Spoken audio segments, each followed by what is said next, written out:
best friend. Ayun natin yung pinagripan natin na grab, oh. Oo nga. Huwag ka magpalata. Hayaan mo siya maghanap.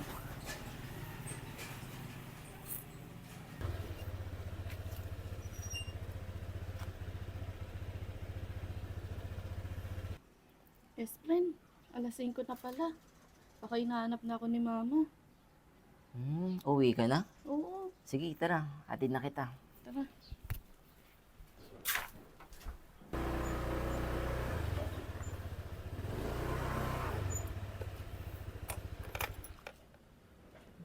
Nasaan kaya yun? Dito nakapin yung location.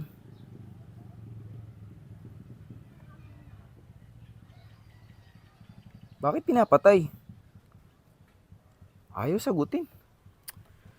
Ano ba yan? Kailangan ko makauwi ng maaga para sa mag-ina ko eh.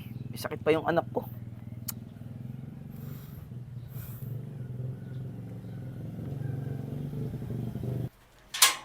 Oo naman. Ingat ka sa paglalakad. Bye-bye. Huwag ka magpalata. Sige na.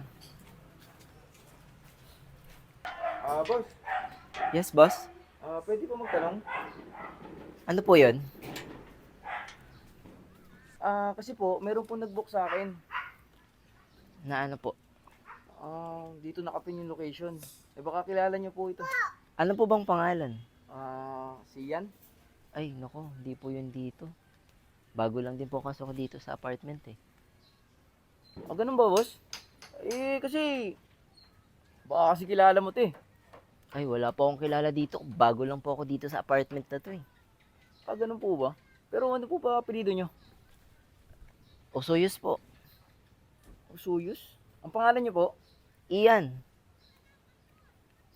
Iyan. Ang nakalagay po kasi dito, si Yan, Usuyus. Teka lang, boss. Ba't parang pinagbibintangan mo ako dito? Hindi naman po sa ganun. Nagtatrabaho po ako para sa pamilya ko. Huwag mo naman po sana akong lokohin ng ganito ng kung sino-sino lang. Eh, sino po ba nagloloko, boss? Wala naman nagloloko eh. Bago nga lang ako dito sa apartment na to. Huwag ko kayo magalit. Ako po yung nagtatanong lang. Ayun nga eh, parang pinagbibintangan mo ako dito eh. Hindi ko po kayo pinagbibitangan. Huwag yun po ko taasan ng boses. Hindi, ikaw ang nagtataas ng boses. Alam mo, dapat hinahanap mo na lang doon sa iba. Alam mo, trabaho mo yan eh. Hanapin mo doon. Tignan mo, tumayo ka pa. Ano ba gusto mo?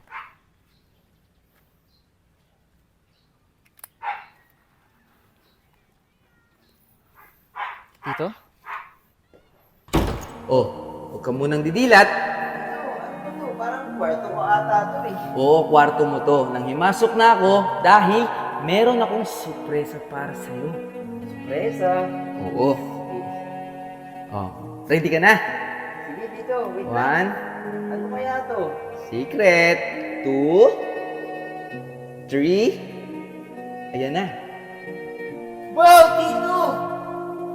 Wow, magagamit ko to ah! Oo. Dahil di ba, ilang buwan na lang, graduate ka na.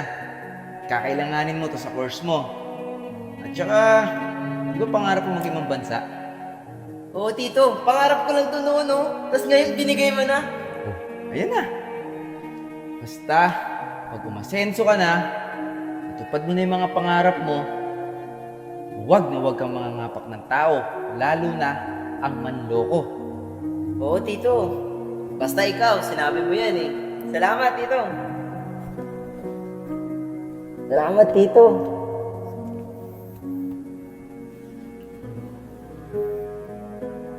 Oo, yan. Ako nga. Tito. Sorry, Tito. Sorry, patawarin mo ako, Tito. Hindi ko sinasadya, Tito.